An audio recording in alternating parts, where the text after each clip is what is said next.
It is officially December. Yeah. Bet you didn't have that on your bingo card tonight. But welcome to episode 93 of The Wise Guys. We've got three shows left in this year.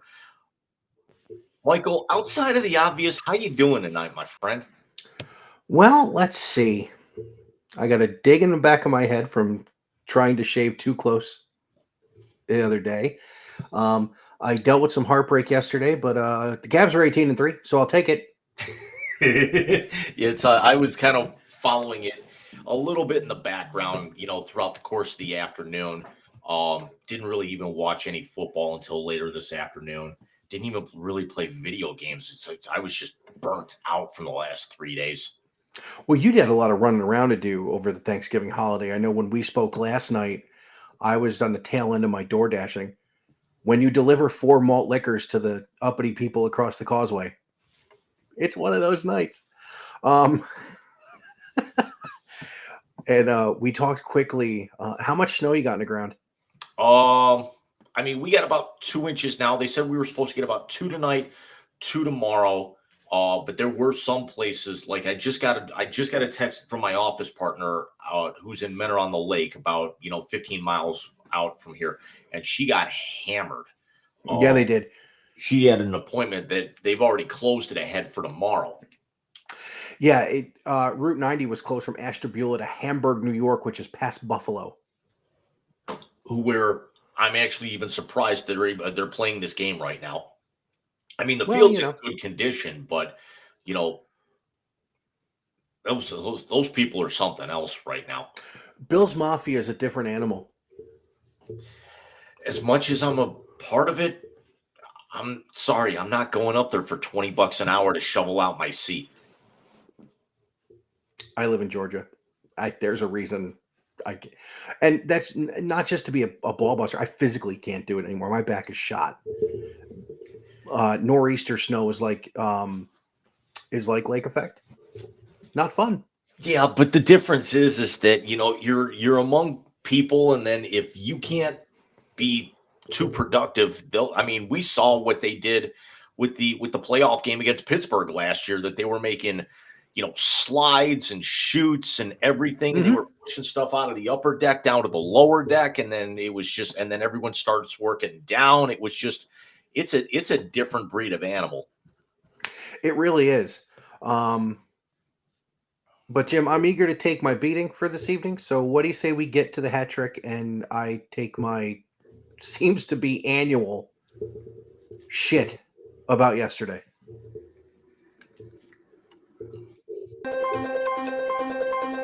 It's the three biggest topics in the world of sports from the last week.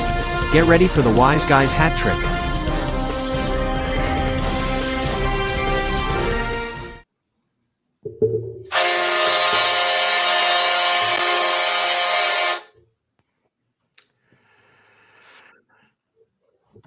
Ah, yes, college football rivalry week. Let me restart that. Let me play a different goal horn. Don't you dare. Is that Detroit? Is that Detroit? No, that's Washington. Nice. But yeah, it became capture the flag. But before we get to the post game brawls, I want to start Friday night in a controversial move. ABC ESPN in their new contract with the SEC were given the right to flex games out of their normal time to put them in prime time. They flexed out Georgia Tech, really giving Georgia kind of an edge because they get the extra day going into the SEC championship game to Friday night. And Jim, what we saw coming out of Athens was clinical fucking insanity as the Dogs and the Yellow Jackets go 8 overtimes for Georgia to come out on top 44-42. My hat's off to both teams. That was the game of the year.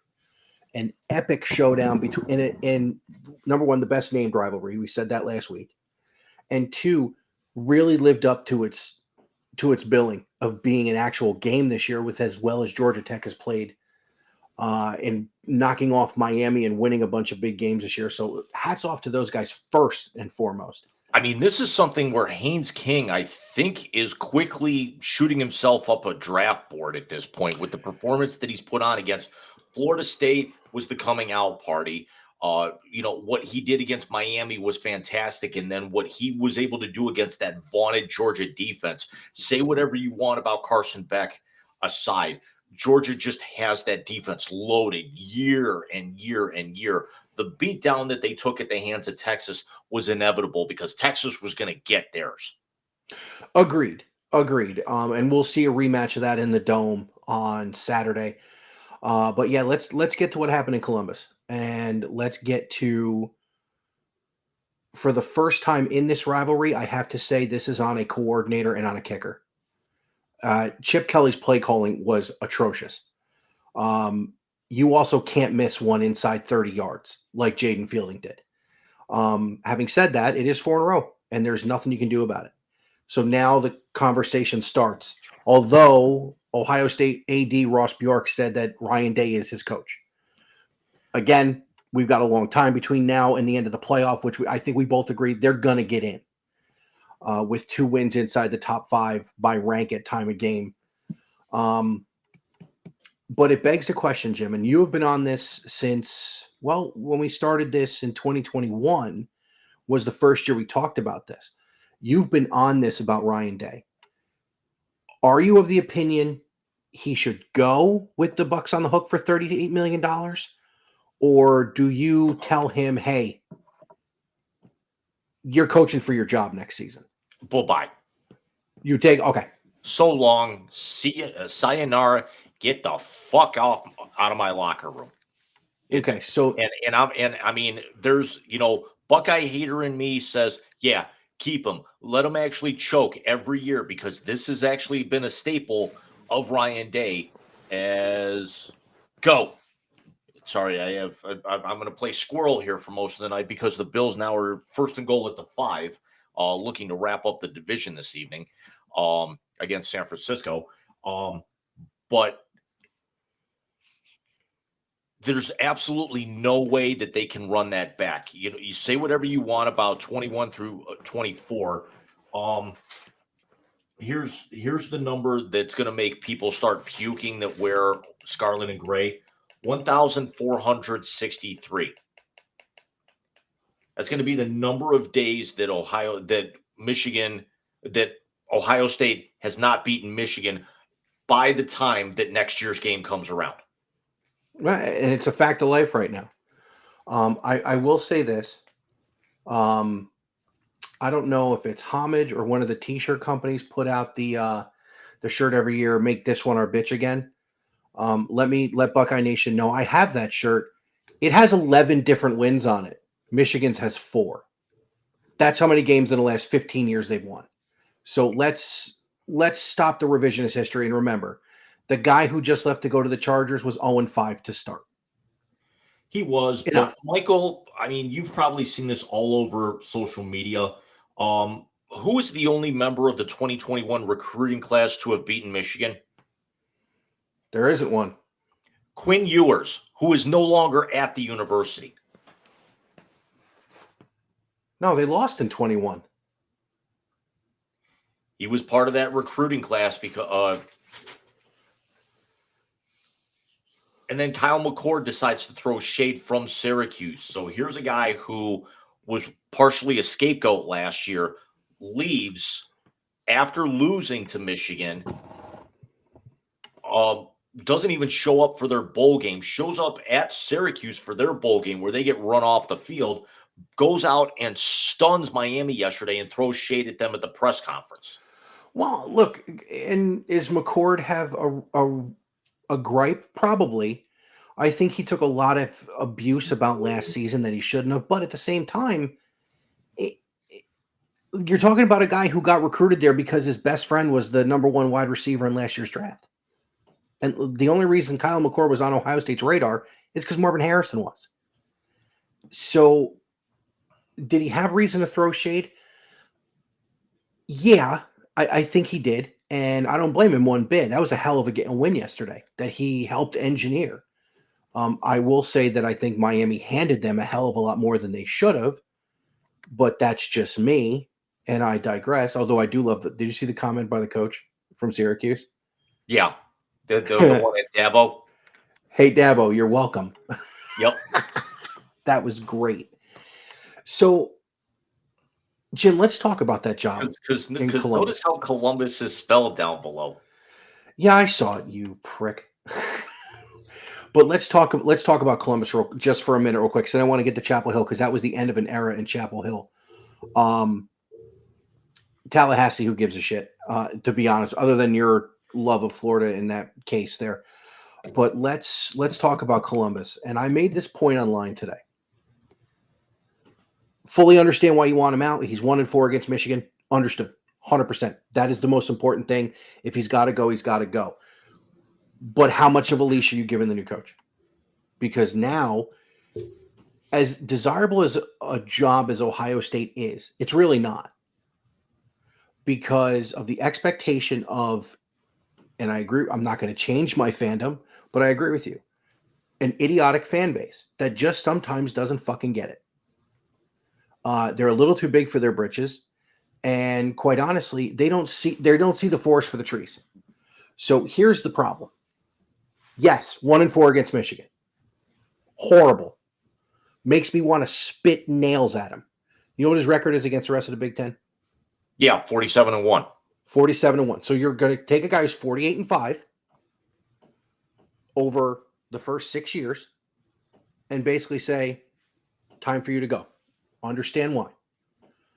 So who's your hire, number one? Because everybody's saying Mike Vrabel. No. Mike Vrabel's the next head coach of the Browns. Just stop. He's not coming back to college for a job that has higher expectations than some of the NFL jobs that he would get. Do you know who else they're floating around?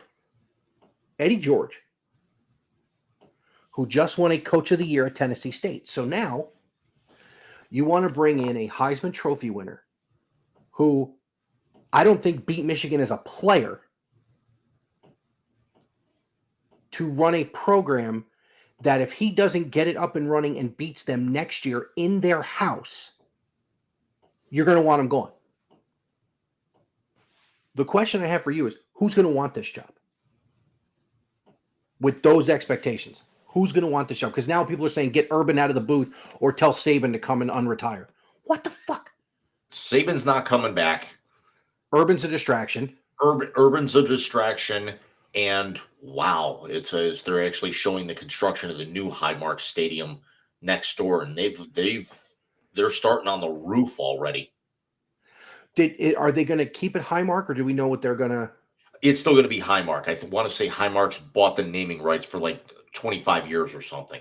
Okay, I put Peacock on, so now I got it. So now we can both have squirrel moments. Vrabel is going to be one of the high, regardless of whether he takes the Cleveland job, if it becomes open.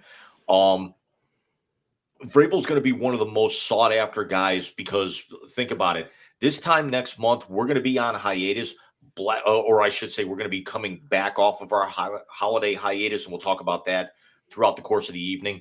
But Black Monday's coming. It is. And he's going to be very, very sought after. He's not going to want to deal with college kids, especially after he's had that level of success at the top level. But who's my hire at this particular point? I actually said it to you and my father on social media earlier. It doesn't friggin' matter because anything right now is an improvement over John Cooper with better facial hair. And you are correct. The facial hair game is on point. Michigan, one Big Ten title. Here's the other aspect. Okay, he's got 2 Big Ten titles. Okay, 2 Big Ten titles. But the other aspect, not only is he 1-4 against Michigan, he's 1-3 in bowl games. The only bowl game he won was that semifinal in 19, and then got run off. He's won 2 bowl games. He won the semifinal in 20 against Clemson, and they won the Rose Bowl in 21. The comeback against Utah, which was a consolation prize at that particular point. Still a Rose Bowl. It's still a Rose Bowl, and that team should have been in the playoffs. So it's a consolation prize. Let's call it what it is. If you're not first, you're last. You didn't get in. It's a consolation prize. The Rose Bowl doesn't mean nearly as much as it did when we grew up because of how everything shifted now that the playoffs are a thing. It's a You're not wrong. nostalgia piece only. You're not wrong. And again, my defense of Ryan Day is not because I like the job he's done, but I'm trying to take a look at the whole picture. Yes, the biggest ding on him is the fact that he's 1-4 against Michigan. But he won back-to-back Big Ten titles to start his career. He's already won a Rose Bowl. He's already been to the playoff 3 times, having been to 1 national championship game, and really is a kicker's foot from being to 2 national championship games and probably having a national title. He's going to get in the playoff again this year.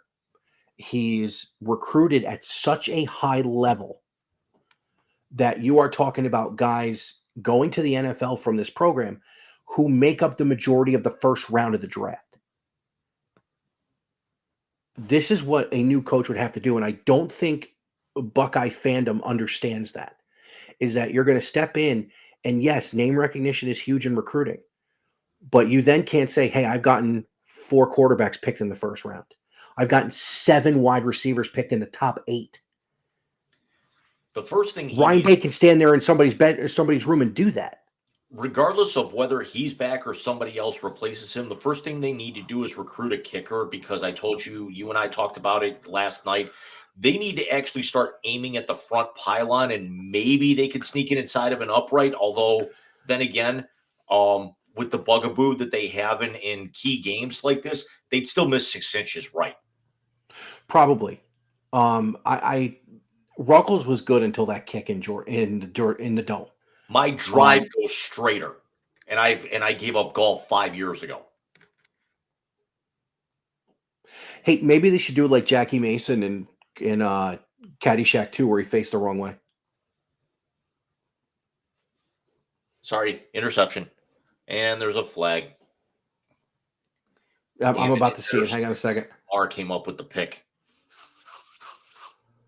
This is just hilarious because every time there's a big play, all you do actually see is the snowball geysers coming out of the stands. And they're going to get it for. They're going to get it on. It's going to be on Buffalo. It's on DeMar, who ended up with the pick. Holding. CMC is going to go off in this game. He already caught a screen pass for like 30 yards. It was a great play.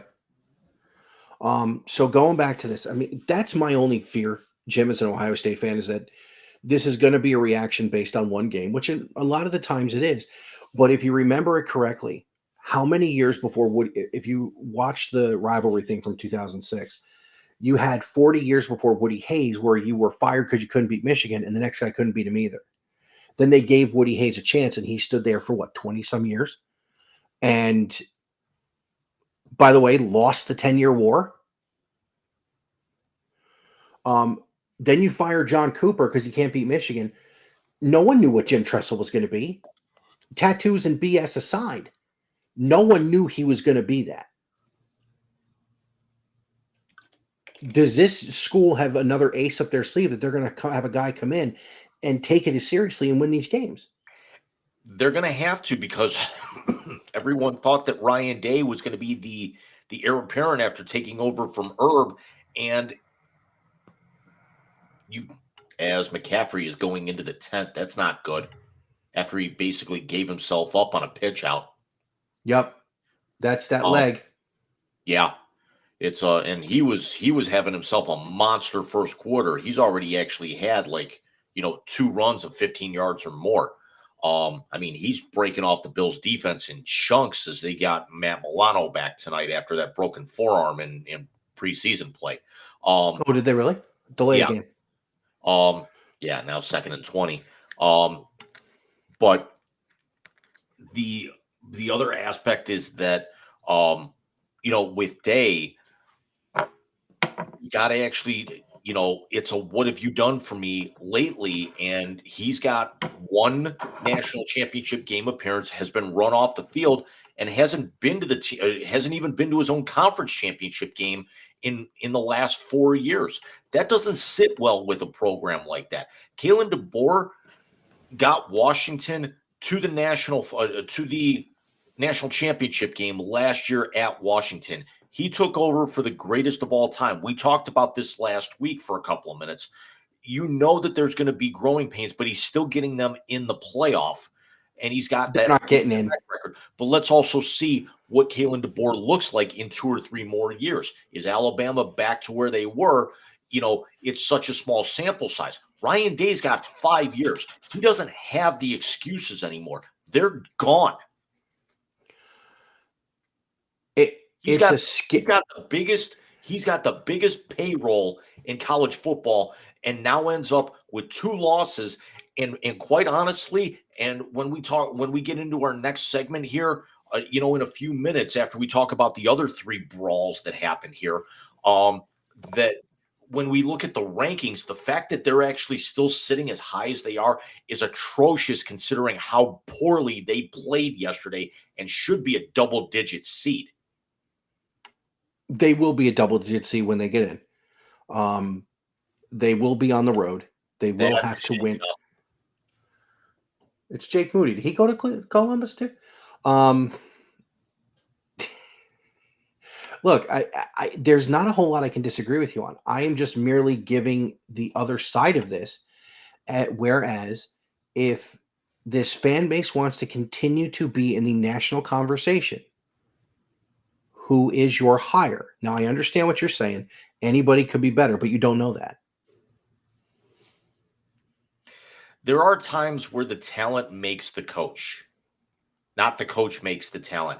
Very true. I think what's going on in Columbus right now, emphasis with the L, that the talent is making Ryan Day. All right, I don't think Ryan Day is making the talent better. I think the talent is making Ryan Day look a lot better than he is. But this is college football where you have to go out and recruit, whether it's transfer portal or it's in high school. It doesn't matter. It doesn't matter. You can do this all you want. Guess what? You still have to not only show them this, you got to show them a path to the NFL. And he's done that. Do you honestly think that the Yankees are that great because of Aaron Boone, or the fact that they've got the second largest payroll in baseball? I think the Yankees are that great because they've stuck with continuity. Of going out and buying everybody else up? No. Brian Cashman's been the GM since the mid-90s.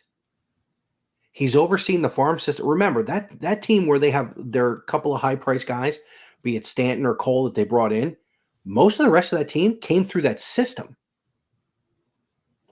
And Judge got the big free agent contract when he became a la Pete Alonso. Most of the rest of that team has come through that system.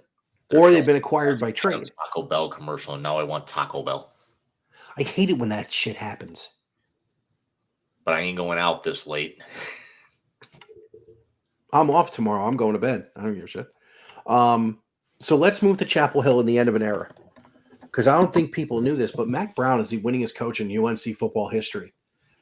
His second tenure at the helm of the Tar Heels came to an end yesterday as he was fired post-game. Well, he was really fired before the game, but they were letting him finish the season. Who tried to plant the flag up there? NC State. Yeah. See, although much as I love Baker, it was prevented and it didn't actually happen, but NC State got the last laugh. And did you see who got it? No. Their cheerleaders. Nice. As the brawl was going on and the players were being pulled apart, the NC State cheerleaders set up in the end zone and were posing in the L in Carolina. That's awesome. Or the L in Tar Heels, because Carolina's down on the other, printed in the other end. So they set up all in the L. That's amazing. Go! Touchdown! I'm on a delay. Don't slip. Don't slip. Please don't slip. James Cook, 74 yards. And this one's going to get ugly quick, I hope. He said, I hope. Not that I hate San Francisco. I just actually want them to get Mitchell Trubisky a chance to go play in the snow here. No, one guy touched him, and then he was gone. Mentor's own Mitchell Trubisky. So we got the end of that era in Chapel Hill and Tucson, Arizona State, which punched their ticket to the Big 12 championship game, eliminating your favorite person on the planet. They Planted the pitchfork at midfield, and that turned into a little bit of a tussle. yeah, and then of course in Tallahassee, Florida State But gets but that was a tussle. The brawl occurred just before that between the mascots who went swinging at each other and had to be pulled apart by multiple people. They went it was MMA style. They went swinging at each other. If you get a you know chance to what pull the clip up at halftime, do it. I'm going to now. I'm waiting for the Philly Fanatic and Mr. Met to do that. But of course, in Tallahassee, the Gators smack around Florida State, this year's unfortunate whipping post, and they go to plant the flag, and it wasn't the coach at Florida State that had a problem with it. It was the coach at Florida Billy who had a Napier problem actually with it. said it was unprofessional. I'm sorry, Billy. You don't get it. You haven't been there long enough and hadn't won this game to know what it means, as much as the Gators have basically been an afterthought in the minds of the Seminoles really over the last maybe 5, 6, 7 years here. And you're not going to have a job really after your bowl game here in a few weeks. You know what, though? He's not wrong. And that was my whole thing about Baker. And I said to a former classmate of ours, Mr. Tim Hoover, the Honorable Tim Hoover, the lawyer in Southern Ohio, how do you think the fan base in Ann Arbor would have reacted if in 13, 15, and 17 Buckeyes would have gone out and planted a big block O flag at the 50? They would have called it classless, but it's cool when they do it. And that's my problem with the whole thing. And the flag. And then you get Gus calling it classless when I'm sorry, Gus, did you actually not keep your mouth shut when Michigan or when somebody was actually taking a dump on the block M a couple of years ago? Or mimicking taking a dump, like I can't remember who it was. It wasn't Ohio State for sure, but It was somebody Michigan State. Yeah, it might have been Michigan State. Basically, like mimicking dropping trowel on the block M at midfield. And all of it's crap. And it starts with T.O. when he did the whole thing on the Dallas Star. Right. In college, the planting of the flag things was Baker, and it was in Columbus. Tim's thing was, oh, Baker did it, and it was okay. I said, no, did you see what Nick Bosa did to him the first time they played each other in the NFL? He beat his ass. Yeah. And then mimic planting the flag after that game. But look, you want to stop this crap after the games, first of all, that's got to go. That's got to be some kind of a fine for whatever school tries to do it. Because now you got each school paying $100,000 to the Big Ten as far as what happened in Columbus for one team trying to be disrespectful and the other one trying to stop it. In addition to potential legal action for security using pepper spray. Yeah, that's only a bad against look. Michigan players, though. But do you think they were going to mace their own guys? No. You think that's payback for the cameraman tripping JT Barrett that tore up his knee? Potentially, but it also makes you wonder, are we going to possibly see sanctions in Chapel Hill, Tucson, Tallahassee? Are we going to actually see something going on, there as well? You'll probably see fines. With their issues. You will probably see fines levied by the San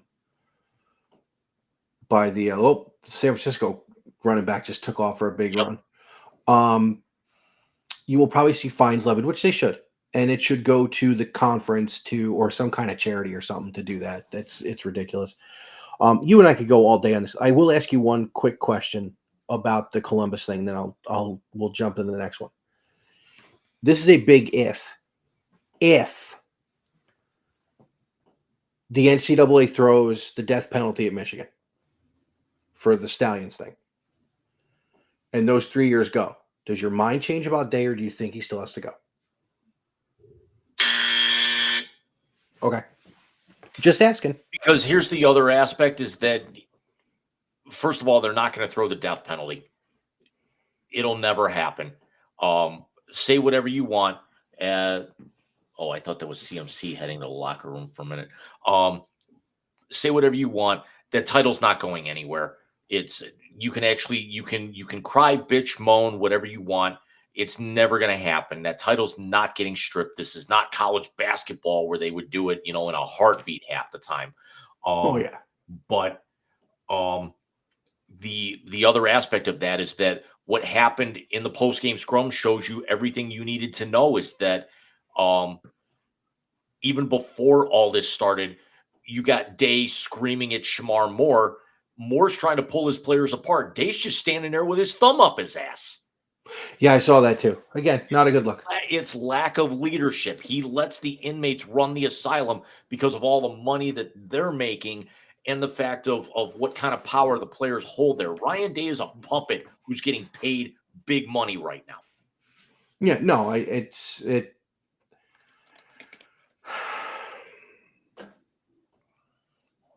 You know what he is? Yes, He's sir. Mike McCarthy.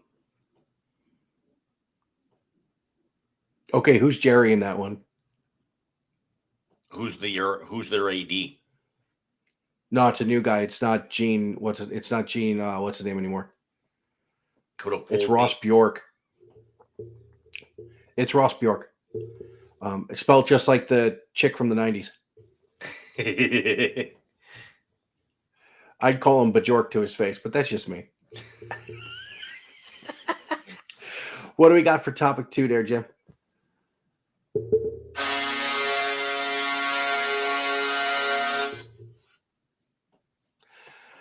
Conference championship games are set.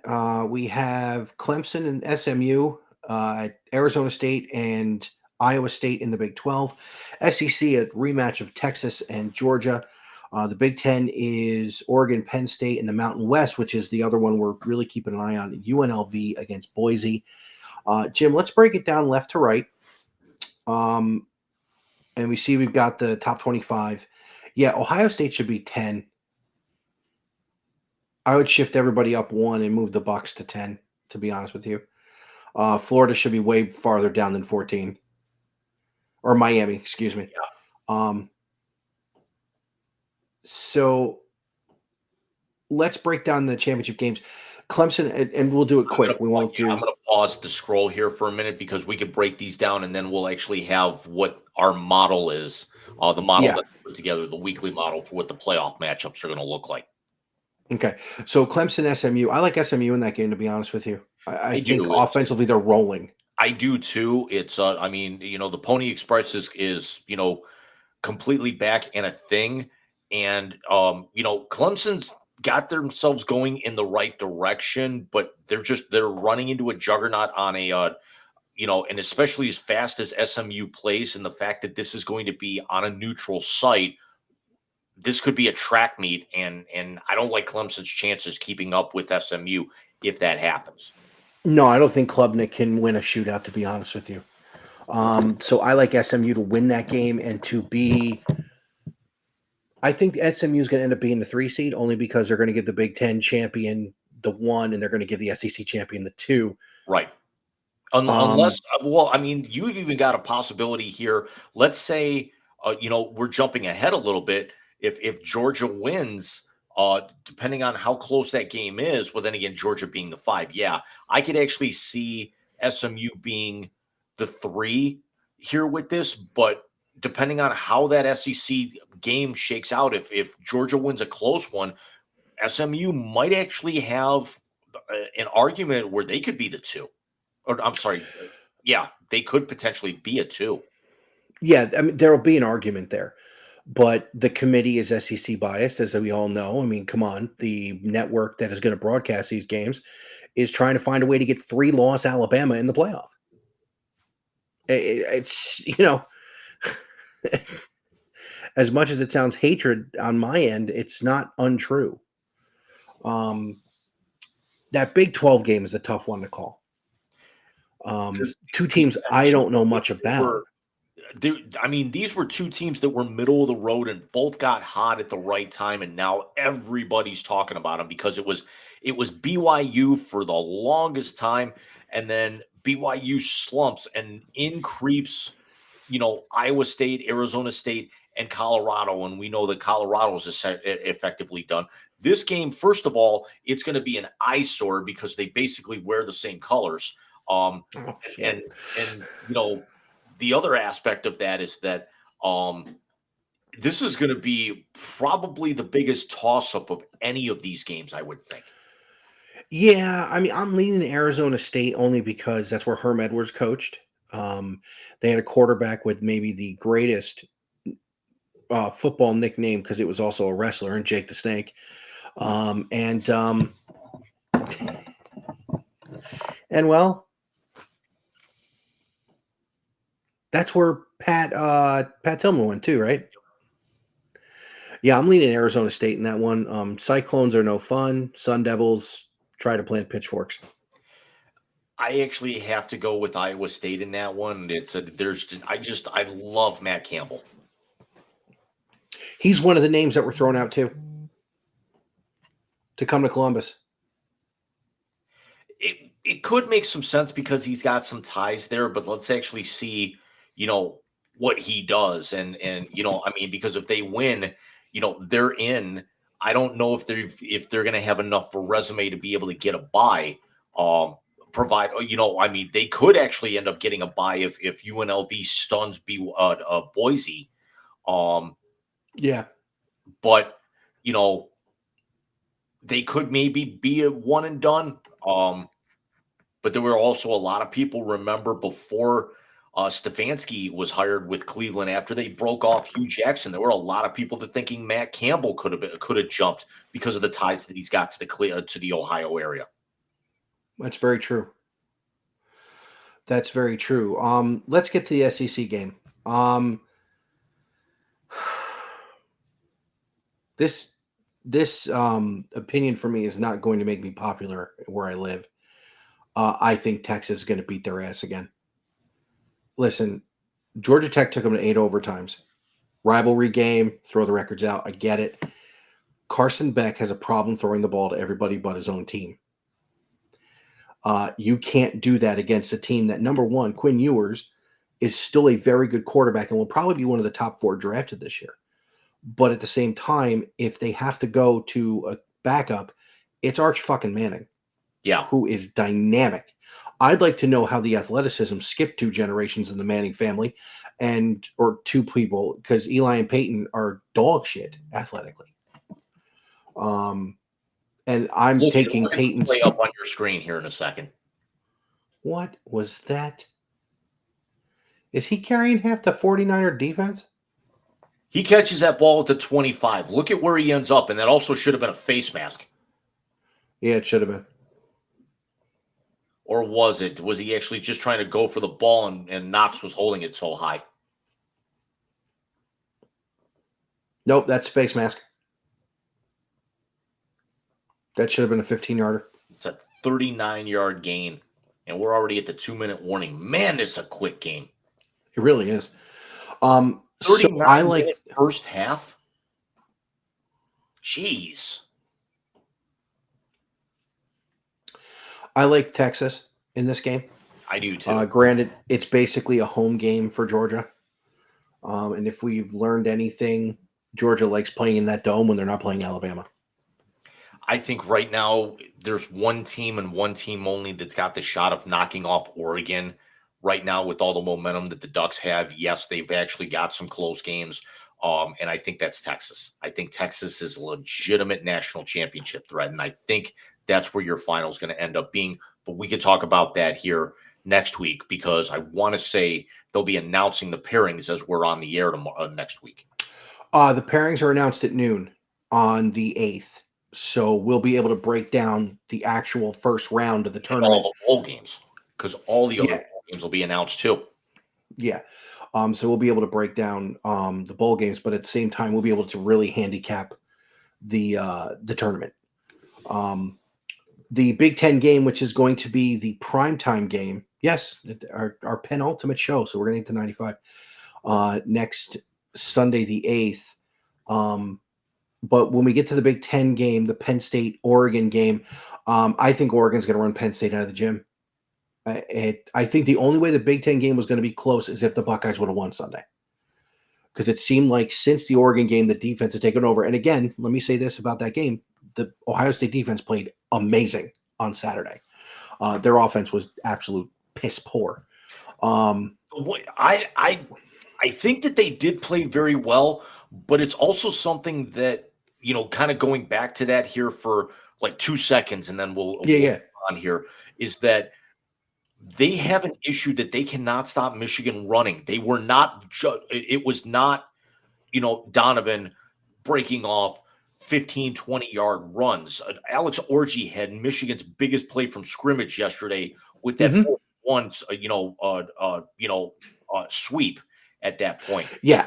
Um, And that was Sonny Styles on the edge, but deciding he wanted to hit a Michigan player more than he wanted to tackle the guy running the ball. But the one thing I did notice is that they weren't getting big chunks of yardage, but it was 2, 3, 4 yards a hit, and it was up the middle, and it was off tackle, and they were basically pushing Ohio State's front four around to where you can set up 3rd and short, 4th and short at that point. Yeah, the Ohio State's defense this year was typically a typical bend but don't break. As by the way, they still have the record they still have the best defense inside the 5-yard line. With multiple takeaways. I mean, the interception by Jack Sawyer was off the charts. But going back to the Big Ten championship game, because Gus Johnson, the homer that he is probably still trying to get his voice back from it. And I'm glad that people are taking him to task in the media and also on social media for as biased as he was yesterday. Which cracks me up because he went to UM. He went to Howard. Well, he's from Michigan. He's from Michigan, but he went to Howard. Did he go to Howard? Makes sense. The way he dresses screams Howard to me, to be honest with you. But going back to the Big Ten championship game, I will say this: Penn State's defense is better than people give them credit for. Because our thing is we go after James Franklin for outcoaching himself, which is easy to do. Penn State's got all the talent in the world. Drew Allard a lot of the times doesn't live up to his hype, although he was very off injured. But Penn State's problem is not their talent. Penn State's problem right now is between their ears with the guy calling the plays. Agreed. Penn State only wins this game if Drew Allard can find his wide receivers, because that's been their bugaboo for years now. Even with an Ohio State transfer from last year's wide receiver room there this year, they have not been able to find wide receivers. They need to get the ball in the 44's hands as much as possible. The tight end / fullback, the like Taysom Hill type that they have, because Oregon's defense can't body you. They can run with you. If they can play bully ball, they can win. But I don't think they can play bully ball against Oregon. I think Oregon's going to walk away with this one. I'm guessing you're agreeing with me. I am, but the one that I'm actually, I think Ashton Genty is going to get Boise State a bye, because you're going to put them on a neutral field in probably halfway decent weather and watch him go. Yeah, I mean, the good thing about this game for Boise is it's not like one of the Power 4 games. It's in Boise. It's on the blue turf. So does Ashton Genty, if he goes for over $150, does Ashton Genty clinch the Heisman? Because this is going to be the last game that everyone's going to have before that's going to be announced.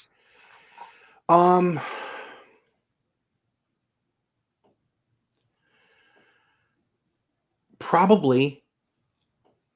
I think there are a lot of people who are going to vote for Travis Hunter for what he has done. He was left off the Thorpe Award finalist list, and people were talking about his numbers. They don't throw the ball toward him. You can't put up numbers if they're not throwing the ball at you. But with him doing it on both sides of the ball, I think he's going to be. Well, it's kind of like Otani, and that's the only person I know two ways that I can think of. You have a leg up because you have an extra set of things for people to watch. But if Austin Gentry goes off on Saturday and Boise gets a bye, yeah, I think he'll win the Heisman. Has there ever been a Boise State player be a finalist? No, because I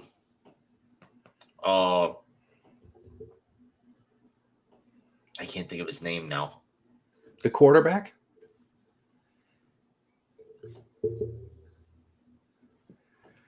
Hang on, I got it here. There's a lefty.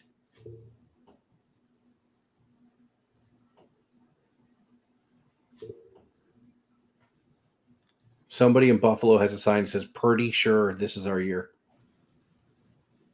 Nice. Yeah, I like that one.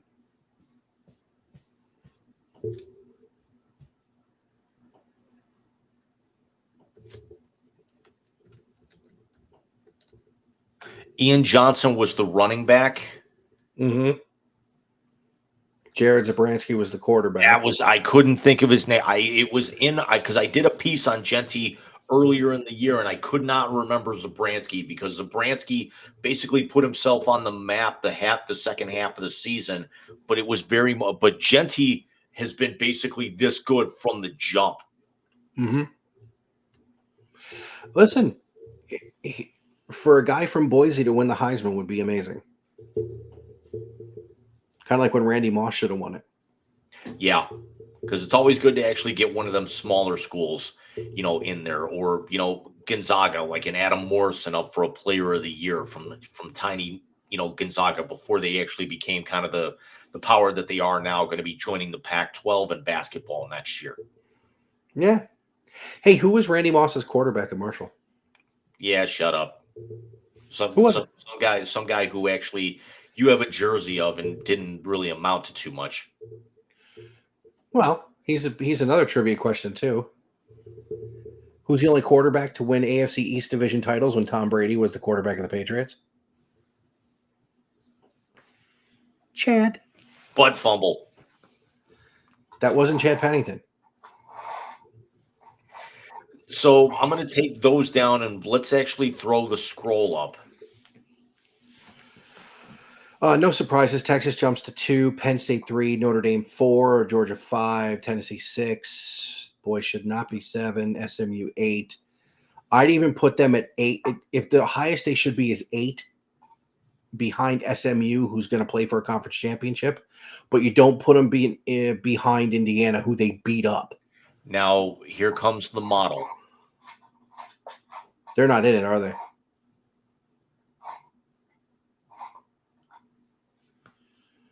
So Oregon gets a bye, Texas gets a bye, SMU gets a bye, Boise gets. So that didn't change. Okay, Penn State, Arizona State.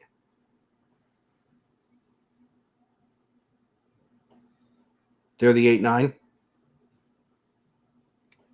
They're currently sitting at 7th, but the fact of having 2 SEC teams and then Penn State also being in the top 5, what a throw. It bumps them down to the 9 spot, which means they'd actually have to go to Knoxville. You know what? I like their chances in Knoxville. That's a great catch. But it's also still something that you're right, with what we actually have going on. I don't actually, and by process of elimination, the fact that they could end up shitting the bed in that game, because let's also be honest, they only scored 10 points in that game against a team that they were favored by 20, should have run the damn score up on, and quite honestly, looked like crap and got dominated. Let's be honest. That game, I don't say that Michigan should have ran them off the field, but Michigan dominated the majority of that game. They did, and do you know when Michigan didn't dominate that game? The final drive of the first half, when they put Will Howard in the gun and said, "Play catch," and they took it down their throat. I said this to you on the phone last night, and this is the one stat that kills me. They targeted Jeremiah Smith 7 times. He made 4 catches. The only touchdown. He pulled 2 PIs. They could not cover him. It's still the fact that they're not going to a conference title game. They lost to their rival who was unranked. I mean, no other team who, in that top 5 who actually has those losses can say that they lost to an unranked team. No. And they're talking about hosting a first round game? Bullshit. No, they shouldn't host. But on the flip side, they beat 2 of the top 8. Nobody else done that. They beat 2 of the top 8. They beat number 3. They beat, 2 of the top 10. And they beat number 9. They wiped the floor with number 9 because number 9 was ranked 5th at, and again, that's actually the problem that I brought up last week when we talked about it. The only reason they were up that high was to bolster Ohio State's resume. Because there is no reason that they ever should have been that high. They were there by process of elimination. They were there because they were undefeated. Remember, the AP poll is going to put teams that are undefeated from Power 5 conferences higher up than they probably should be. 100% agree with you. But they were there because they were 10-0. I think this is going to be something where the committee is going to probably, there's a part of me that thinks that the committee is going to look at that performance yesterday, and I think that they are going to try and punish Ohio State and make a little bit of an example out of them for how poorly they played in that game. Probably, but I will say this. If 3-loss Alabama gets in over an Ohio State team that has 2 wins inside the top 10, might as well just stop the fucking playoff. I don't think the Buckeyes are going to be left home, but I think the Buckeyes right now sitting at 9 is a little generous right now. They should be a 10 or 11 and have to play a tougher game. I understand. Okay. I mean, Alabama, let's actually see how these conference championships shake out. What if we actually have Arizona and Arizona State put on a great game? Do you put them both in and bump Alabama because they both got 2 losses already, but would they be more deserving than Alabama with 3 losses and let's be honest, 2 of the last 2 were bad losses. They were. Here's the difference between Ohio State and Alabama. Alabama lost by 21 points to an unranked team. Ohio State lost by 3. There it is. That's the difference. And it's stupid. Is Vandy still ranked? Because then Bama's got 2 losses to unranked teams. They're not? No, I want to say Vandy fell out. So they have 2 of their 3 losses are to unranked teams. And the other one's to Georgia. Or it's to Texas. Right? Yes. So basically, Bama has 2 losses that are worse than Ohio State's 2 losses. And they've got a third one on top of it. And the Bucks have 2 wins in the top 10. If 3-loss Alabama gets in and Ohio State doesn't, you might as well fold this 12-team shit in the first year. This is definitely something that they're going to have to go back and revamp the criteria and make it very much more like March Madness. Agreed. Because who's to say that? We don't have really the scenario here of, somebody who's not going to win their, with March Madness, you get your regular season champ, if they're strong enough, may not actually win their conference tournament. In this case, we don't have that because, we're basically, that's what a conference championship game is based off of seeding because you don't have a postseason tournament here. But, with the idea that could they make an Ohio State rule as an exception here that says, yeah, the Buckeyes are seated high, but the problem is not only did they not win their conference, but they didn't play in their own conference championship game. They get punished. A lot more deserving teams that might have lower rankings are going to get slotted ahead of you at this point by default. I don't disagree with that. It's a slippery slope, but I don't disagree with that because here's why. Because then any talk, if you do something like that, which again would be warranted, any talk of the word resume for the rest of the teams is null and void. Null and void. If you, because again, say what we will about the AP and the coaches poll. You're talking about a team that played 3 games inside the top 5, and the only loss inside the top 5 was by 1 point at their joint, and they're the unanimous number 1 overall team. Stop. Scoreboard.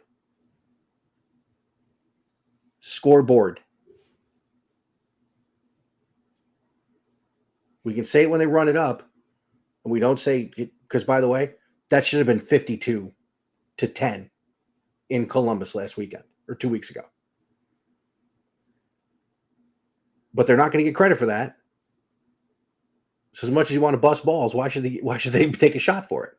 Yeah, but they lost by 3 yesterday, and it might as well have been 30 for as poor as they played. Agreed. That's what it felt like on the scoreboard. But we'll see what the committee does Tuesday nights, the final ranking before conference championship games. Let's see where the committee has them at once we get to that. But I think they're going to be a lower seed. I think they're going to be the 9, 10, or 11, maybe even the 12, depending on how everything shakes out next weekend. Expect them to be on the road. Expect them to have to go to a hostile environment.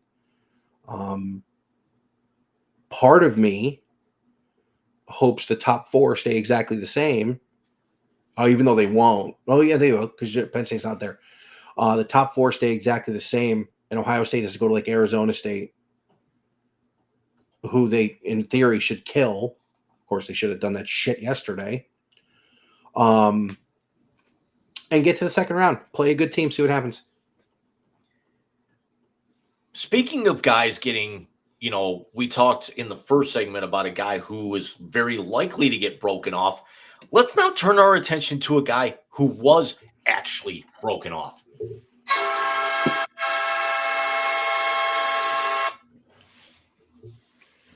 Good fucking riddance to bad rubbish. The Seoul Bears, after friend of show Alex Ruiz fired them into the sun because Azerbaijan was already taken, for the first time in their 105-year history, fired a coach in the middle of the season. He should have been fired before the season.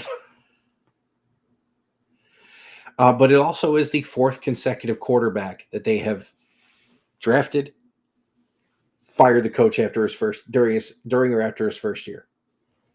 I mean, get the fuck out of here.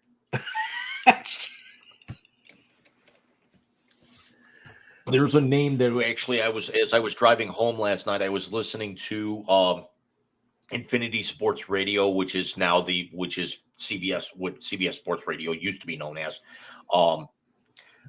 The name that I'm actually hearing could be a front runner to replace him is Cliff Kingsbury.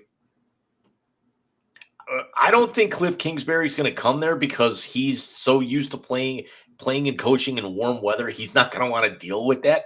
He ain't fucking going there. Jesus. Look, you want to bring the best out in, sorry, Oliver's trying to eat my hand. You want to bring the best out in Caleb Williams? Go hire Lincoln Riley. Go hire Lincoln Riley. USC. That's your hot. Huh? USC ain't going anywhere. It makes sense. No. Bring him in some capacity. No one knows Caleb better because remember, Caleb was at OU. Kingsbury worked with Caleb last year in some capacity. He did. And Kingsbury was on staff there with the Bears. But I don't think he'll take the head coaching job because he knows that Kingsbury's not stupid. He dealt with an idiot owner in Arizona. He's dealing with more idiots in Chicago. Well, let's talk about the other side of that equation here before we go into halftime. The Eagles are red hot right now after kind of stumbling out of the gate at the start of the season where everyone was thinking, could Nick Sirianni be on the hot seat?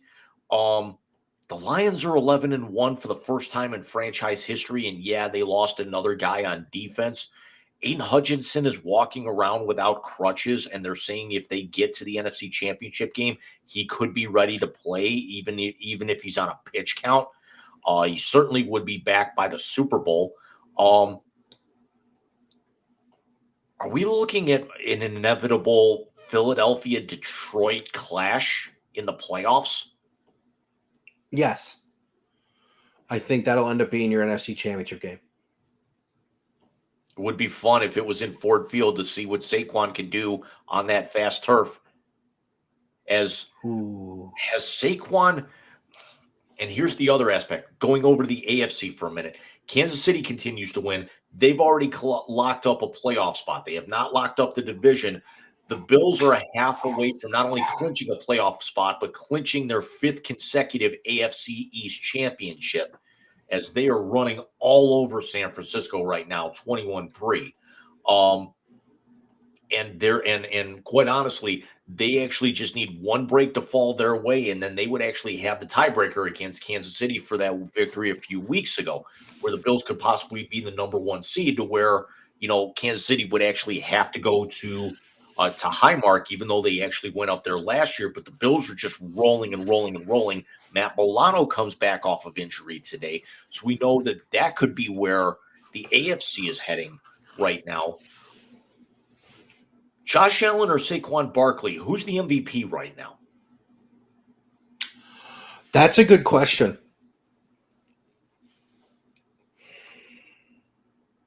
See, and my bias aside, I'm leaning towards Josh Allen because what he's done this year, basically with the fact that he had no number 1 receiver. Gabe Davis was gone. Stephon Diggs was gone. You didn't land Amari Cooper until the trade deadline. Dawson Knox and Dalton Kincaid were, you never really had them together for most of the season because one was in, one was out, and the defense just was getting ransacked with injuries. Philadelphia just keeps chugging and chugging and chugging, and then gets the best all-purpose player in football. No, not Lamar Jackson, Saquon Barkley. You still actually, Kansas City might be the luckiest team in football, but they just find a way to keep winning. And Detroit, again, losing another key stud on defense, is red hot right now, yet they can't shake Green Bay, but they could go a long way for doing that on Thursday when they match up. What's gonna determine the MVP in the NFL is not going to be Josh Allen winning the division title. Saquon's got a chance to break the all-time record in yards from scrimmage. He breaks a record, and he went off again today. It's not just that Saquon is doing it. He's doing it against the elite competition they're playing. He breaks a record. As much as Josh Allen is having himself a hell of a week, I think Saquon wins the MVP. More on that in a little. More on that in the blast. I want to say one thing about the Detroit Lions. Has there been a better coach for anybody in the last few years? And yet what's funny is all the gambles, because I was, a lot of us were watching that game. I want to say they said they've gone for it on 4th down like 40 times already this year. Mm-hmm. And they're converting those this year. And that's the key right now, is that all the breaks and Dan Campbell being Dan Campbell is working this year. Now let's actually see what it is in the playoffs. But, outside of maybe Philadelphia, there's nobody in the NFC that can really hold a candle as they throw the division leaders up there. Seattle 7-5, Atlanta 6-6, Minnesota's 10-2, just a game back. Green Bay's 9-3, Washington's 8-5. Washington has fallen way off here. And I also think Jaden Daniels is slowly but surely playing himself out of Rookie of the Year, and that honor is good. We're going to see a whole host we're going to see a display of really how good Bo Nix is tomorrow night against that Browns defense. where Bo Nix Oh, could put himself in the fast track for Offensive Rookie of the Year after tomorrow night. But I don't. How Detroit keeps doing it is beyond me. We know that Philadelphia is loaded, and it's now gotten to the point anymore where it reminds me very much of how Minnesota was last year. That you had all the talent, you just needed the quarterback to be serviceable. Then you actually now, flip when Kirk Cousins was there, and then you flip the script this year, and Sam Darnold has really resurged his career at this point and made them just that good.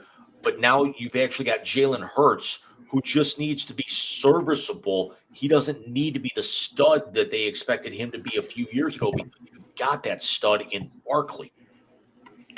yeah. I will say this: if Saquon would have been with the Eagles in that Super Bowl against Kansas City, Eagles would have won that Super Bowl.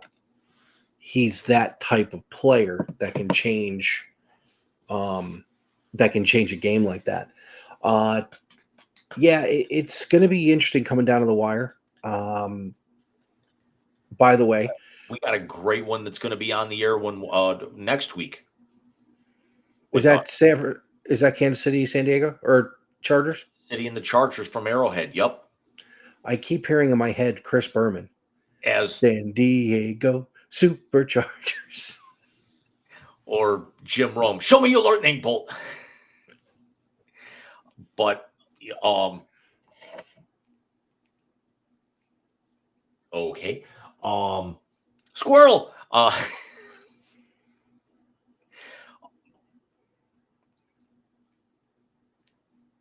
It's so weird now that you've got 5 weeks left in the season, and Baltimore's got a bye week next week.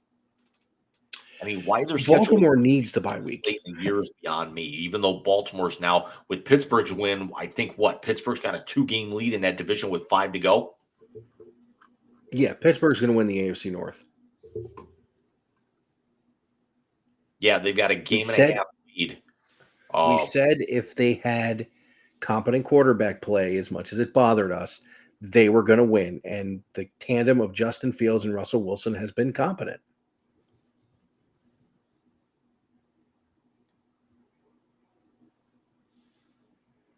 You see, Sunshine got his ass blown I up was today. just going to bring that up. That might have been one of the cheapest shots I've seen all year.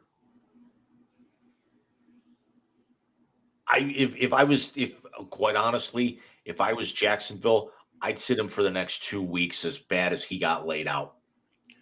I would too. Hey, I didn't know Baker got hurt today. I didn't either. He had a boot on.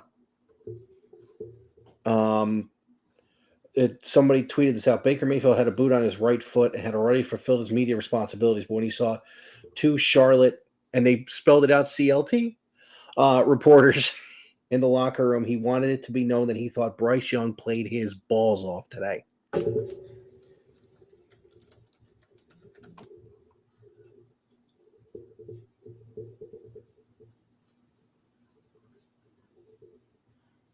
Trying to see if there's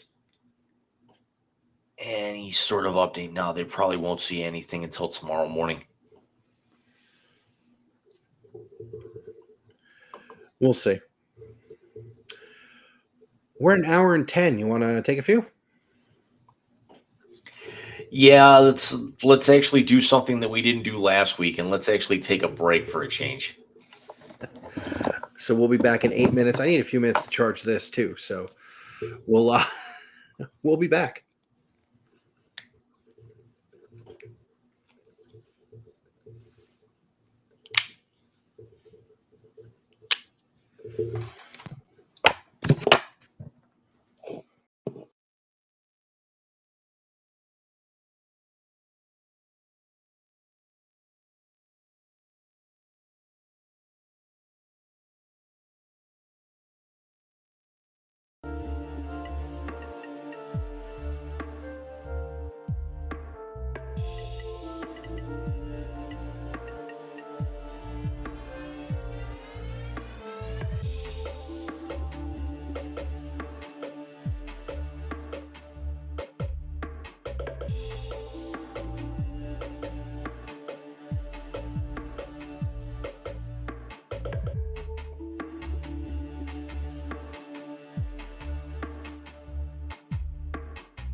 Welcome back to hour number 7 of episode 93 of the Wise Guys Sports Show.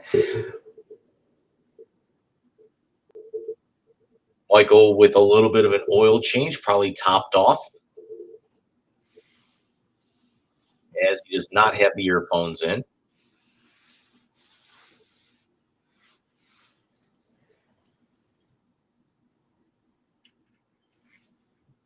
Oh, could this be?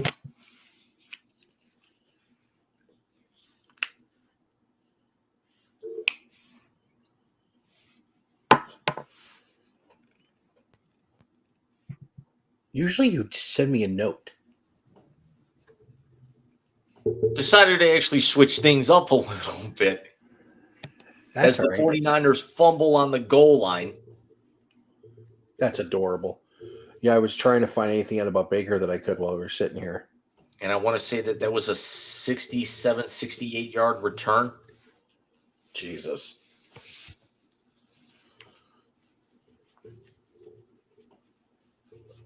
They Shanahan said that CMC will not return tonight with a knee injury.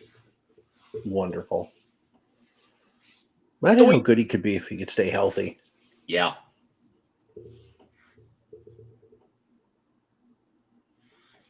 I seriously thought this was going to be a house call.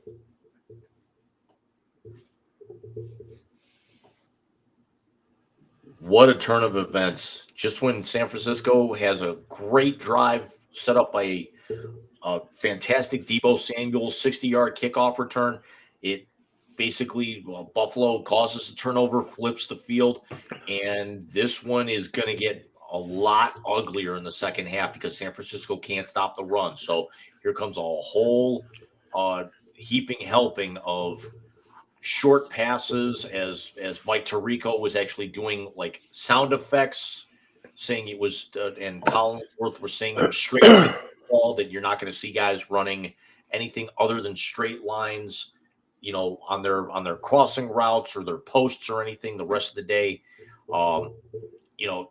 James Cook is already over 100 yards. Him and Josh Allen are going to get a healthy dose of just running the ball and just trying to grind this game out and get it over with. That's the smart way to go, especially in the friggin' blizzard they're playing in right now. But yeah, that's why my head was down when you brought us back. I was looking to see if I could find anything about Baker. Could not. Yeah, the most recent update I actually saw right before we went to break was less than an hour ago. So you're probably not going to see anything until tomorrow morning. Yeah. No Mike Evans, no Chris Godwin, and Baker Mayfield has the Tampa Bay Buccaneers at 6-6 in a tie for first place. Did they lose both games to Atlanta, or they win, or they have one coming? Pulling that schedule up here right now.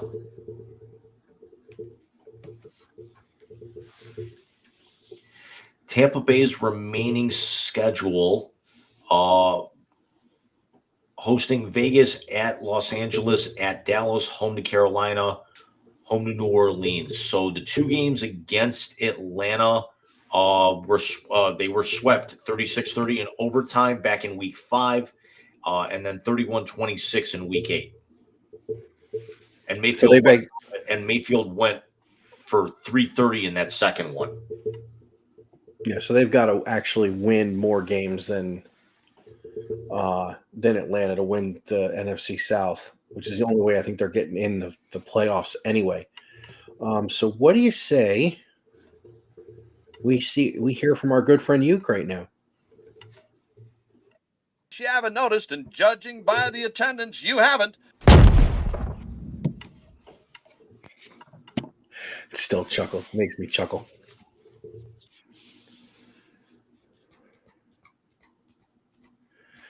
All right, in the blast. Jim, let's start with your PFL finals, because I know you were just jacked up to get to this when we were talking to Zach last week.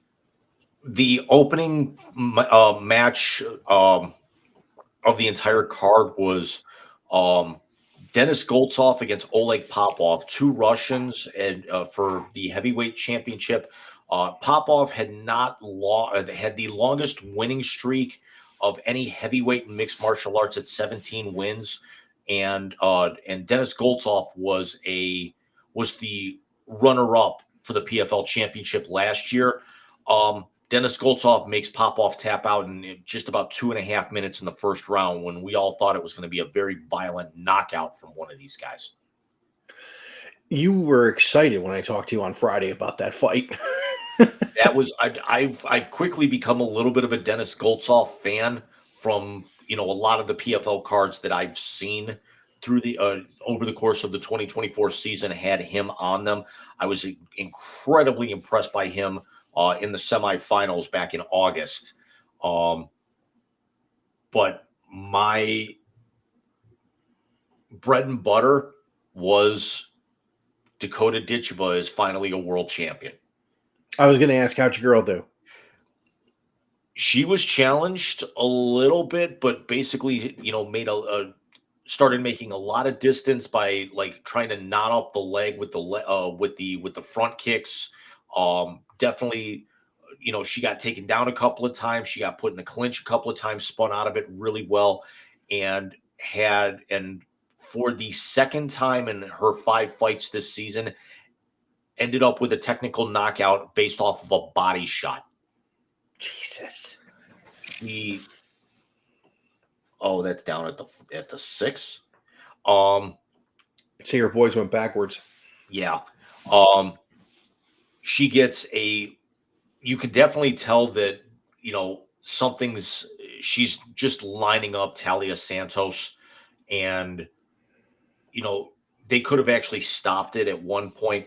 And then she catches Santos in the body to where Santos actually doubles over, but the ref doesn't doesn't stop it. And then she hits 2 more uncontested full wind up body hooks, and just it completely over and done.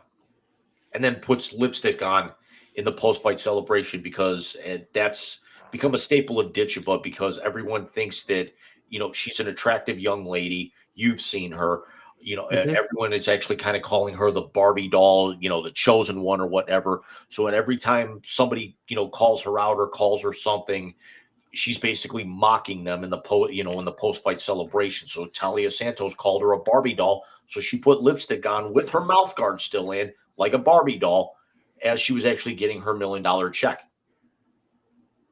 Kind of impressive with the mouth guard in, to be honest with you. Yeah. Even, who cares if half the lipstick went over the mouth guard? It doesn't matter. At that point in time, who gives a shit? She could probably beat us both up.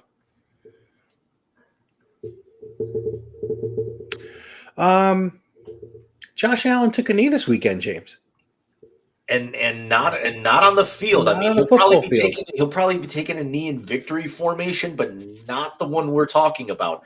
So congratulations to Josh, who popped the question to his girlfriend, actress Haley Steinfeld, over the weekend. And Travis, what you waiting on, brah? Yeah, I knew you were going to say that. We were talking about roles Haley Steinfeld has played. Obviously, you know her more from the second and third Pitch Perfect movies. And me being the MCU guy, she will be Kate Bishop, who is the heir apparent to Hawkeye, and will take over the mantle of Hawkeye in the upcoming Young Avengers TV series that's in development at Marvel Studios. So congratulations to Josh and Haley on deciding to take the leap together. Hold hands on the way down, because it's a fast fall. It makes you actually wonder, because Josh and Travis are really good friends. So who's going to actually? Is it now going to be a race to see who gets married faster? Because Haley and Taylor are very good friends too. No, I have a feeling that there's diamond rings involved with Travis Kelce. If they win a third in a row, he's going to do it a la Boise State years ago. You're not. I don't know if he goes Ian Johnson, but we actually thought it was going to happen last year. Yeah, I could definitely say if they actually do, if they get the third one in early February, he'll do it during the trophy presentation. Not only do I think he'll do it during the trophy presentation, I think at that point in time he walks away. He's got nothing else left to prove. Yeah. Here's the thing. Have you seen Are You Smarter Than a Celebrity? It's a game show on Prime that he hosts. It's a knockoff of Are You Smarter Than a Fifth Grader, but you're playing against celebrities. Now, are we? I mean, what tier of celebrities are we even talking about here at this point? I have no idea. I have not had a chance to watch it. It was kind of in between. It was busy this week, but I like to have background noise. So I put an earbud in and watched Deadpool again. But I think I'm going to put that out there tomorrow.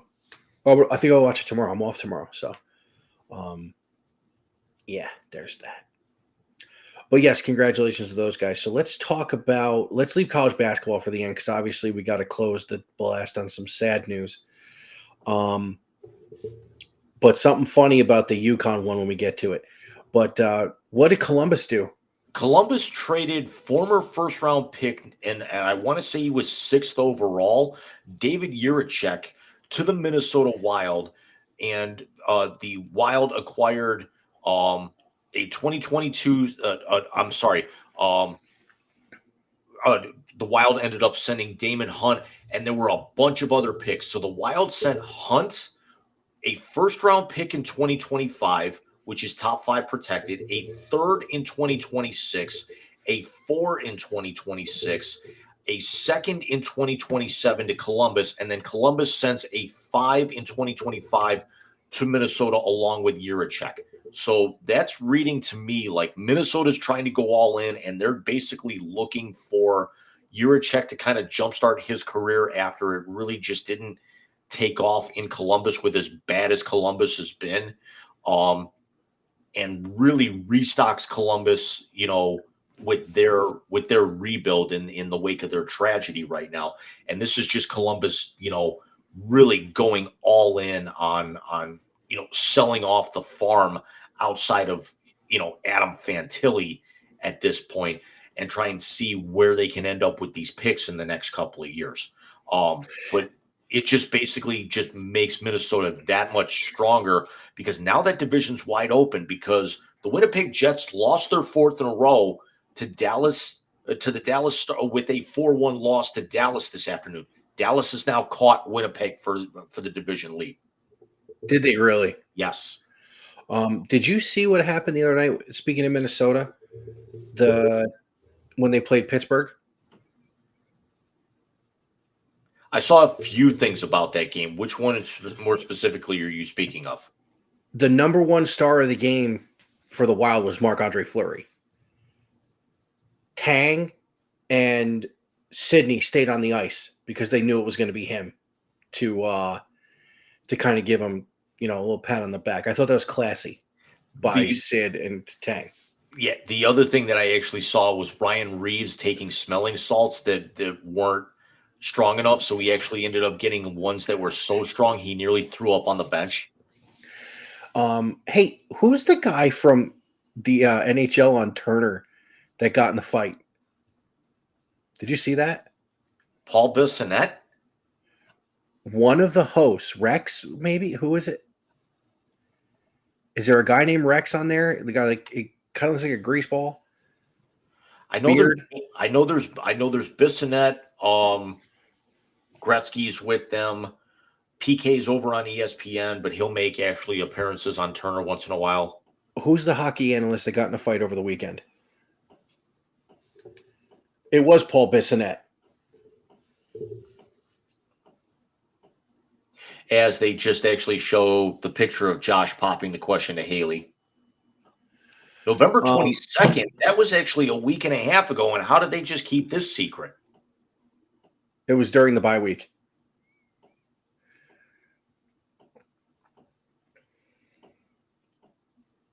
Good on their PR, guys. As James Cook breaks off 12 more and is on his way to 150 tonight. Dude, I'm on a delay. So Bissonnette got jumped by 6 guys. Beat all their asses. Yeah. Hold on. It gets better. Player from Boston is in the box. And Bissonette says to him, he goes, "Hey, was one of those surgeries you had in the offseason a hair replacement? Because you look like your hairline's a little better than it was last year." The dude in the box goes, "No, I was just trying to look like one of the guys who beat your ass the other night." You know who that was? Who was it? Rat Marchand.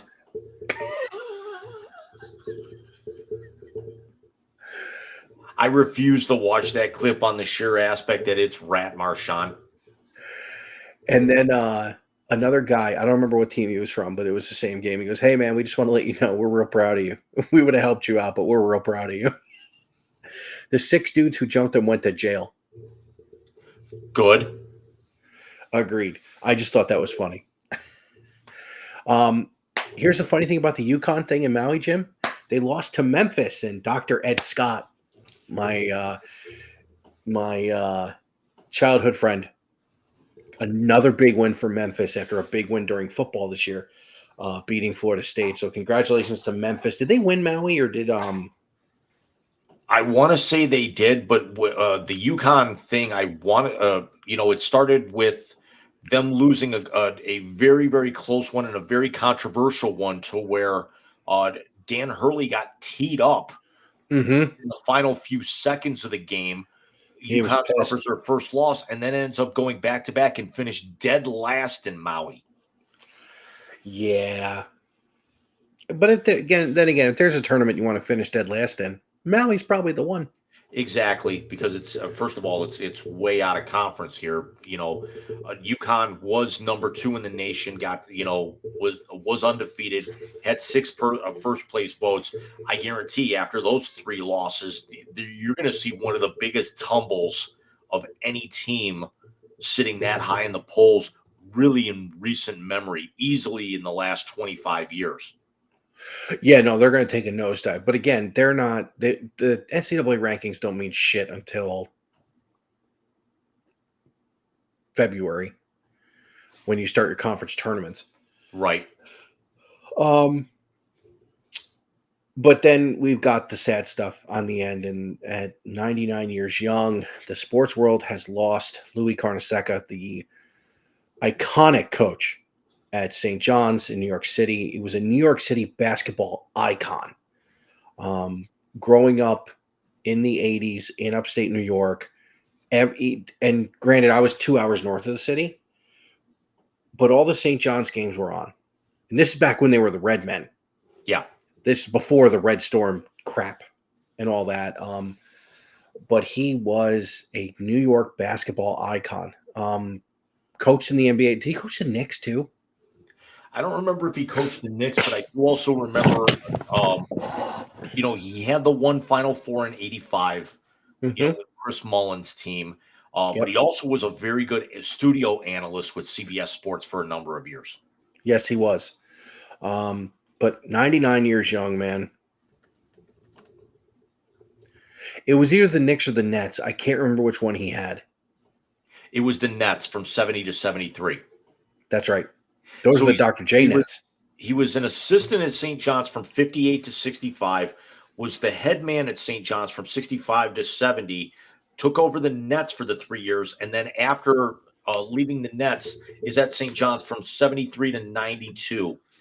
Finished with a 526 and 200 record in college. And when he was coaching the Nets, that was in the ABA, and he was 114 and 138 in the 3 seasons, in those 4 seasons with the Nets. He was 17 and 20 in the NCAA tournament, 10 and 6 in the NIT. He did have the 85 Final Four. They won the 1989 NIT championship when it still meant something. 5 Big East regular season championships, 2 Big East tournament championships.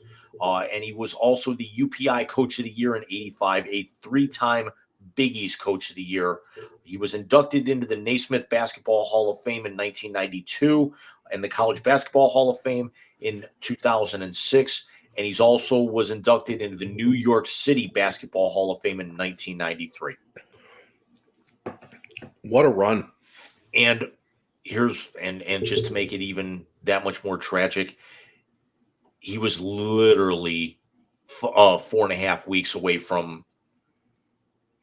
Sorry, he was 4.5 weeks away from number 100. Yeah. January 5th, Oh, as jeez. Josh just scored Just saw that. on a hook and lateral, essentially. Yeah, it wasn't designed. Definitely wasn't designed, but I mean, it's, this one's over now with another quick moving quarter. Yeah. Did you see in the Las Vegas game on Black Friday, Travis did it, another lateral, and they go to the booth, and there's Taylor, and she goes like this. Yep. She gets it now. I mean, that's one of the things I'm going to be doing later this week is there were so many Hallmark movies backloaded and everything. I didn't get a chance to watch the one that Mama Kelsey was in over the weekend. Let me know how that is. Apparently, they were saying it was very good and it lived up to as much as they had been plugging it. Oh, good. It's, that's partially it. The lead actor that's in there, his name's Tyler Hines. He's very entertaining in a lot of those movies that I watch. The female lead is Hunter King, which is the sister of Joey King. Okay. So definitely be interesting to see how they kind of really come together, because Tyler Hines is in his late 30s and Hunter King is in her early 20s. Really? Yeah. Well, I can't say anything about that. Oh, Hunter King is 31. I actually thought that she was a lot younger than that. No, I can't say nothing about that. Hey, speaking of, our last episode of the year, the 15th, Zach turns 21 the Thursday before.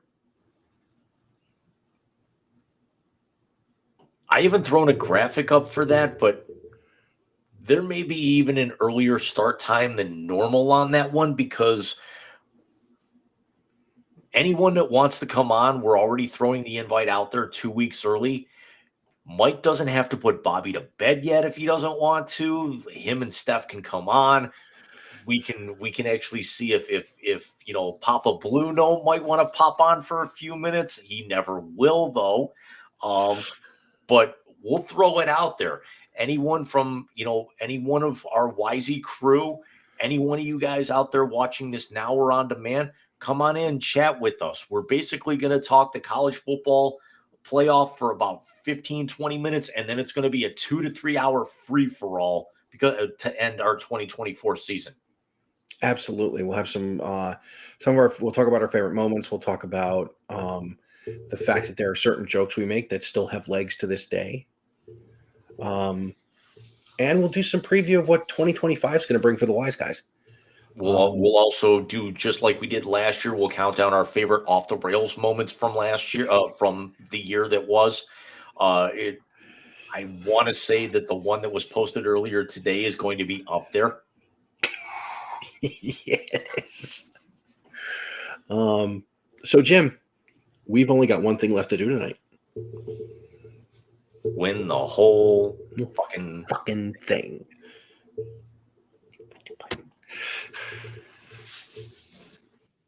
Up and just push the button already? No, God! No, God, please, no! No! No! No! It's the Wisey Translator on the Wise Guys Sports Show. I'm forever unclean. Yes, ladies and gentlemen, it is the Wisey Translator, the best segment of the night because it is the last segment of the night. As we count down to the end of our 2024 season, but if that's the case, what's next year? Season 5? Ish. Season 4, ish. So I'm here so I won't get fined. I'm here so I won't have to do math. Oh boy. Make sure the volume's up. Rusty cunt bucket. I used that at work the other day. We went 100 minutes, and that's the first time that came out tonight. We're off our game. We just had a lot more to talk about. We did. So, James, it is been the new tradition where I don't break down what we've done previously in the translator, but we unveil the Chiron, and I have a feeling I know where this is friggin' going.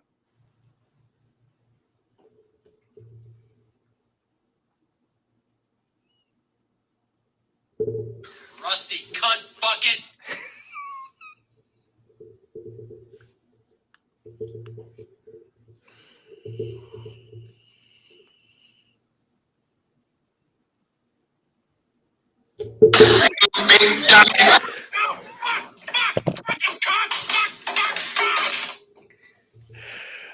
Listen, it is what it is. I'm starting to blame my child. Which one? You've got your pick of the litter right now. Well, let's see. Caitlin was born in 2001, the year before the national championship, so not Caitlin. Zachary was born in 2003, not Zachary.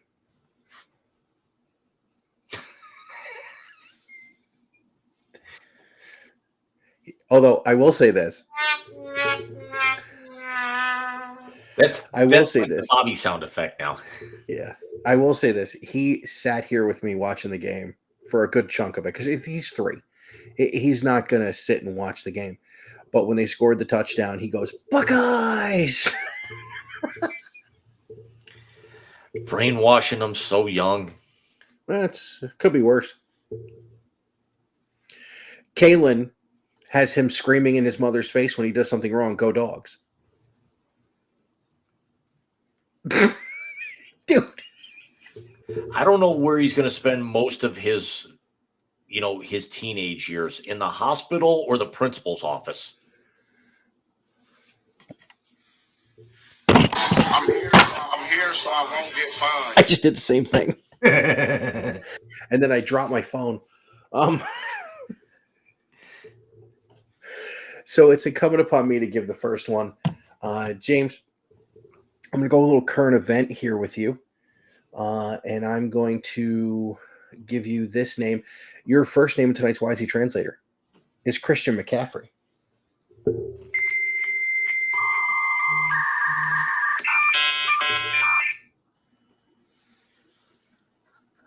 I almost kind of want to break out the Shane Falco jersey just because you're not a has-been. You're a never was. Wow. That's a little harsh. It is, but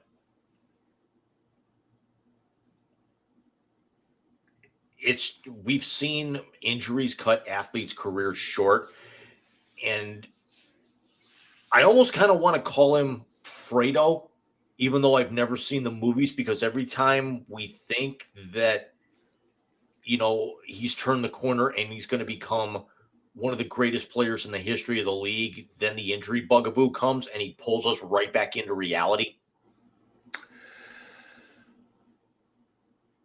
Fredo's not an apt comparison.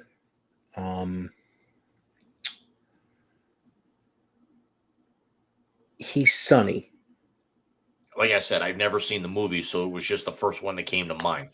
Yeah, Fredo was the one who got kissed on the lips by his brother and says, I know it was you who betrayed me. You broke my heart. That's what he should be saying to his own body.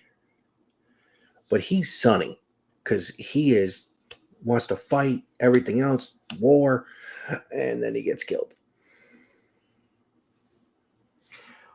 Michael, your first name in the YZ Translator tonight, he's an old friend. He's now back in the news. He's got himself a new gig, even though it's temporary. Freddie Kitchens.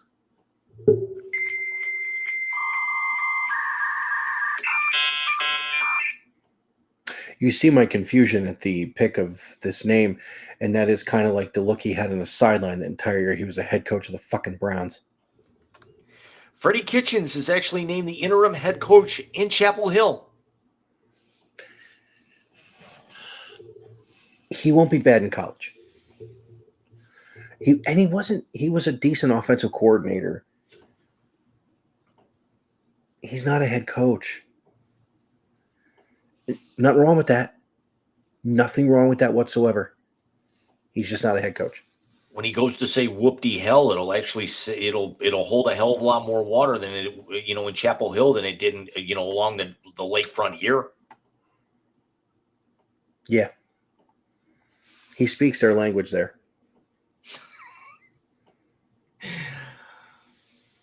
Am I going to actually have to add like dueling banjos to this? What in the wide world of sports is going on here? Sometimes may be good, sometimes may be shit. And in the case of Freddie, it's mostly going to be shit. Well, definitely going to be an issue. All right. Your second and final entry into this evening's Wisey Translator. Yeah, I am going to have to go there. Your second and final entry is Paul Heyman.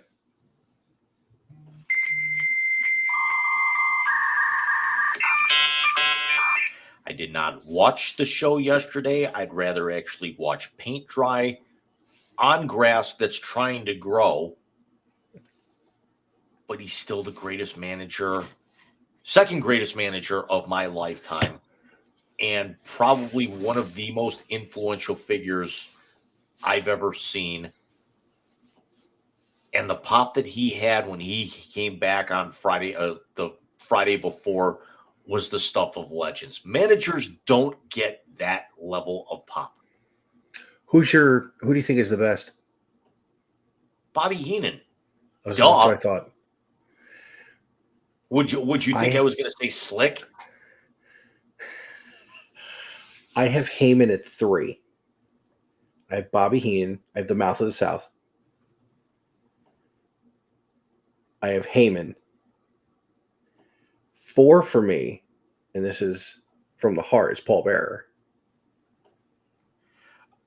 I would probably put in the top 3 as well another Jim, but certainly not Jimmy Cornette. Jim Cornette. Because of also how relevant he stayed for all those years with the Midnight Express, with, coming over to WWE, as great of a commentator he was. The fact that he still is, relevant with his Jim Cornette's drive-through, his podcast, all the appearances he makes on Dark Side of the Ring. He's definitely still relevant. His work in WCW, his work in TNA, his cup of coffee in ECW. Yeah. And you want to actually take a trip down memory lane. Earlier this week, why do Collinsworth's hand look like they're frostbitten? Look at your TV right now and look at Collinsworth's hands.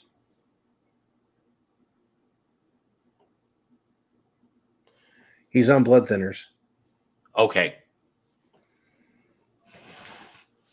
I was not aware of that. I thought he was outside shoveling snow and forgot his gloves. It looks like the hands of somebody who's on Coumadin. Okay. How his nose isn't purple yet, which also happens. Yeah. I mean, kudos to both of them, not only actually having their trench coats, but the fact that they've actually got hoodies, dress hoodies underneath as well. And considering Mike Tirico's doing this injured. Did you see last week? He's walking around with the boot because he tore the Achilles. San Francisco's starting to make a little run here. Yeah, but they're basically out of time. It's a 3-score game, and this will be, they'll get one play off to end the quarter here. They score in this drive. It's 28-17.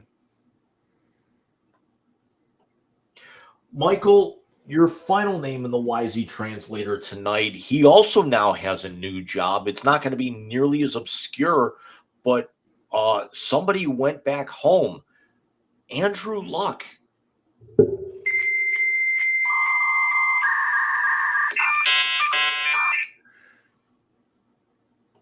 Do you know what the best part of him having this job is? The Andrew Luck Twitter account that is the Union Soldier has been reactivated. I think it's very good for him, going back to Stanford, but the other aspect of me has to actually think, yeah, they're calling him the general manager of the football program. It's That's effectively what this is that now this is basically, if there was any sort of indicator to be able to pull this away from amateur sports and basically call it professional at that point, there's your evidence. Yeah, I agree with you, but I will say this, now being serious about it, because that Twitter account is actually quite funny. I have never seen someone a better fit for something.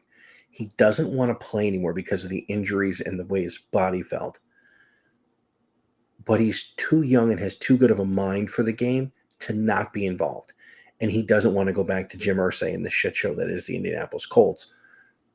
Why not go back to your alma mater and help run the football program? It's been run into the damn ground, for God's sake. And who's to say now that with them in the ACC, first of all, they need to actually eclipse Cal in that rivalry and just to be able to get their bragging rights back. But as watered down as the ACC is, who's to say that he actually doesn't? I don't want to say he would have a coach subpar, coach overrated,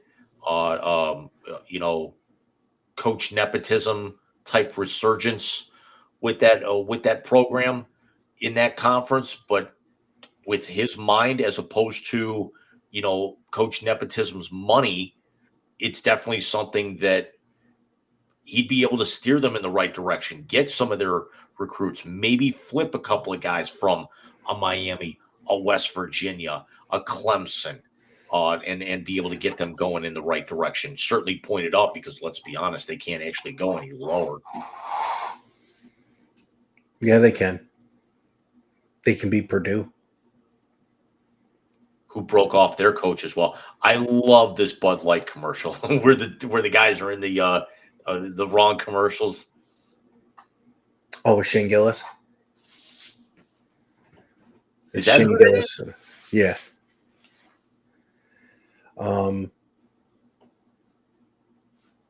Wait a minute. So it's Shane Gillis, and I don't know who the other guy is. Okay, that is Shane Gillis because it's like one of the guys I follow on Smosh is a comedian, also goes by the name of Shane. I could never remember his last name. I think it was close to Gillis. Well, so ends episode 93 of The Wise Guys.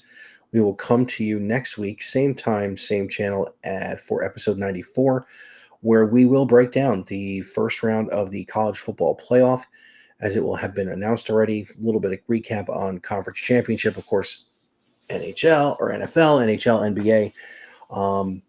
And we'll also take a look at really all of the other bowl games because everything will be announced by then. You'll actually even have, teams that might actually decline their invites at that point. So, but if we've got a matchup, we'll talk about it, even if it's for 15 seconds. Yeah, this is going to be the last content-heavy episode until 2025. As Jim mentioned, the 95th and final episode of 2024 is just going to be basically a shit show. Holiday free for all three. The graphic will be across the screen for the majority of next week's show. It sounds like a pay-per-view. Well, we can't call it holiday shit show in the YouTube description.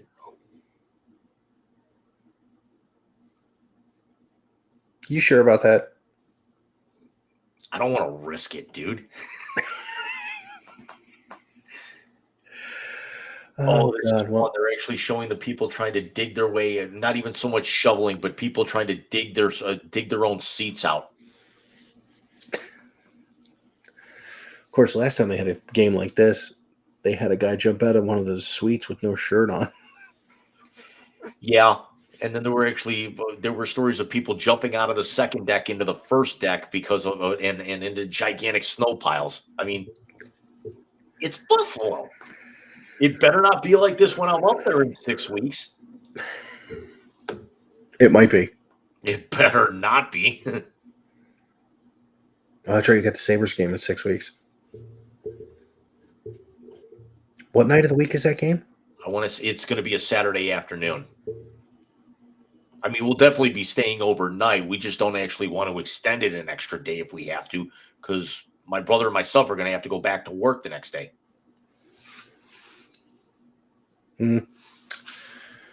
Yeah. That's why I'm taking the day after Christmas off. Yeah, I don't get that. You can actually channel your inner Canadian, go Boxing Day.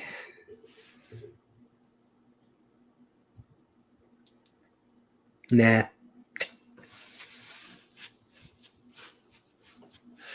Rock'em Sock'em Robots. The fact that we both stuck our heads up at the same time with that. It's because we've played with them. So we will see you guys 1 week from tonight when we bring the content portion of 2024 to an end. Oh, it's actually good to be able to get off before 11 o'clock here. Yay. Huzzah! We'll see you guys next week. Good night, everybody.